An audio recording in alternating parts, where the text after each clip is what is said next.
کابینہ کا اجلاس تھا۔ اے ڈی سی نے پوچھا، سر اجلاس میں چائے سرو کی جائے یا کافی؟ چونک کر سر اٹھایا اور سخت لہجے میں فرمایا، یہ لوگ گھروں سے چائے کافی پی کر نہیں آئیں گے؟ اے ڈی سی گھبرا گیا۔ آپ نے بات جاری رکھی، جس وزیر نے چائے کافی پینی ہو وہ گھر سے پی کر آئے یا پھر واپس گھر جا کر پیے۔ قوم کا پیسہ قوم کے لیے ہے، وزیروں کے لیے نہیں۔ اس حکم کے بعد جب تک وہ برسر اقتدار رہے، کابینہ کے اجلاسوں میں سادے پانی کے سوا کچھ سرو نہ کیا گیا۔ گورنر جنرل ہاؤس کے لیے 38.5 روپے کا سامان خریدا گیا۔ آپ نے حساب منگوا لیا۔ کچھ چیزیں محترمہ فاطمہ جناح نے منگوائی تھیں۔ حکم دیا یہ پیسے ان کے اکاؤنٹ سے کاٹے جائیں۔ 2-3 چیزیں ان کے ذاتی استعمال کے لیے تھیں۔ فرمایا یہ پیسے میرے اکاؤنٹ سے لے لیے جائیں۔ باقی چیزیں گورنر جنرل ہاؤس کے لیے تھیں۔ فرمایا ٹھیک ہے، یہ رقم سرکاری خزانے سے ادا کر دی جائے، لیکن آئندہ احتیاط کی جائے۔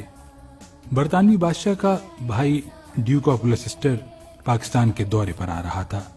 برطانوی سفیر نے درخواست کی، آپ اسے ایئرپورٹ پر خوش آمدید کہہ دیں۔ ہنس کر کہا، میں تیار ہوں، لیکن جب میرا بھائی لندن جائے گا تو پھر برٹش کنگ کو بھی اس کے استقبال کے لیے ایئرپورٹ آنا پڑے گا۔ ایک روز اے ڈی سی نے ایک وزٹنگ کارڈ سامنے رکھا۔ آپ نے کارڈ پھاڑ کر پھینک دیا اور فرمایا، اسے کہو آئندہ مجھے شکل نہ دکھائے۔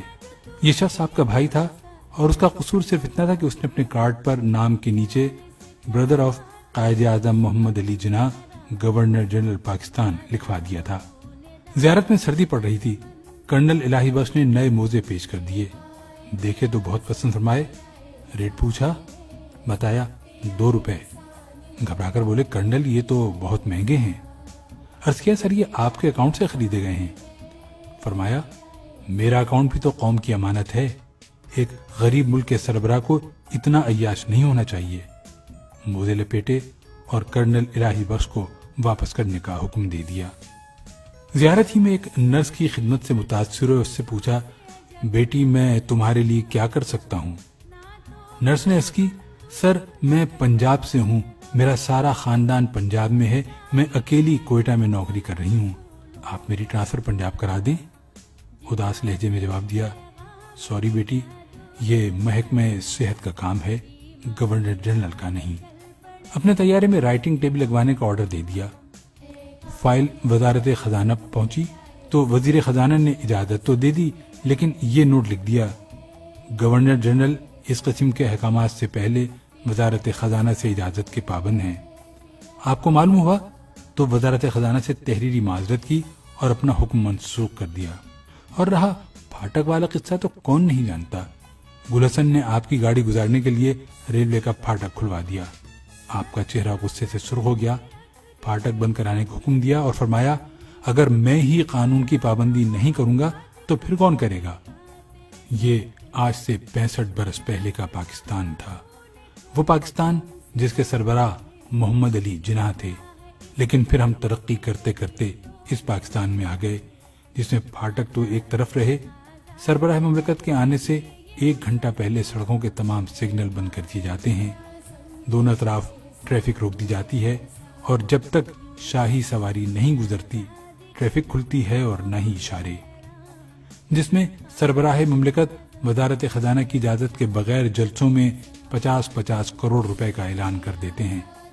وزارت خزانہ کے انکار کے باوجود پورے جہاز خرید لیے جاتے ہیں، جس میں صدروں اور وزیر اعظم کے احکامات پر سینکڑوں لوگ بھرتی کیے گئے، اتنے ہی لوگوں کے تبادلے ہوئے، اتنے ہی لوگ نوکریوں سے نکالے گئے اور اتنے لوگوں کو ضابطے اور قانون توڑ کر ترقی دی گئی، جس میں موزے تو رہے ایک طرف، بچوں کے پوتڑے تک سرکاری خزانے سے خریدے گئے، جس میں آج ایوان صدر کا 50 کروڑ اور وزیر اعظم ہاؤس کا بجٹ 1 ارب 39 کروڑ روپے ہے، جس میں ایوان اقتدار میں عملاً بھائیوں، بھتیجوں، بھانجوں، بہنوں، بہنوئیوں اور خادم کا راج رہا، جس میں وزیر اعظم ہاؤس سے سیکریٹریوں کو فون کیا جاتا ہے اور کہا جاتا ہے کہ میں صاحب کا بہنوئی بول رہا ہوں، جس میں امریکہ کے نائب وزیر کے استقبال کے لیے پوری حکومت ایئرپورٹ پر کھڑی دکھائی دیتی ہے، اور جس میں چائے اور کافی تو رہی دور، کابینہ کے اجلاس میں پورا لنچ، پورا ڈنر سرو کیا جاتا ہے، اور جس میں ایوان صدر اور وزیر اعظم ہاؤس کے کچن ہر سال کروڑوں روپے دھواں بنا دیتے ہیں۔ یہ پاکستان کی وہ ترقی یافتہ شکل ہے جس میں اس وقت 18 کروڑ غریب لوگ رہ رہے ہیں۔ جب Quaid Azam governor general house سے نکلتے تھے تو ان کے ساتھ پولیس کی صرف ایک گاڑی ہوتی تھی۔ اس گاڑی میں صرف ایک انسپکٹر ہوتا تھا اور وہ بھی غیر مسلم تھا۔ اور یہ وہ وقت تھا جب گاندھی قتل ہو چکے تھے اور قائد اعظم کی جان کو سخت خطرہ تھا۔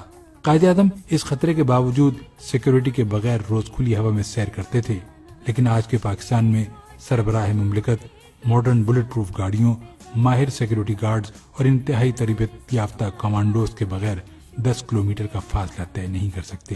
ہم اس ملک میں مساوات رائج نہیں کر سکے، ہم اسے ایک خوددار، باوقار اور ایماندار قیادت بھی نہیں دے سکے۔ یہ نہ دیں، ہم اسے جدید، ترقی یافتہ اور پرامن ملک نہیں بنا سکے، نہ بنائیں، لیکن ہم اسے واپس 1948 تک تو لے جا سکتے ہیں۔ ہم اسے 65 برس پرانا پاکستان تو بنا سکتے ہیں۔ کوئی ہے جو ہم سے یہ ترقی، یہ خوشحالی اور یہ عروج لے لے اور ہمیں ہمارا پسماندہ، غریب اور غیر ترقی یافتہ پاکستان واپس کر دے، جو ہمیں قائد اعظم کا پاکستان واپس کر دے کہ اس ملک کے 18 کروڑ عوام کو 2012 کے بجائے 1948 کا پاکستان چاہیے۔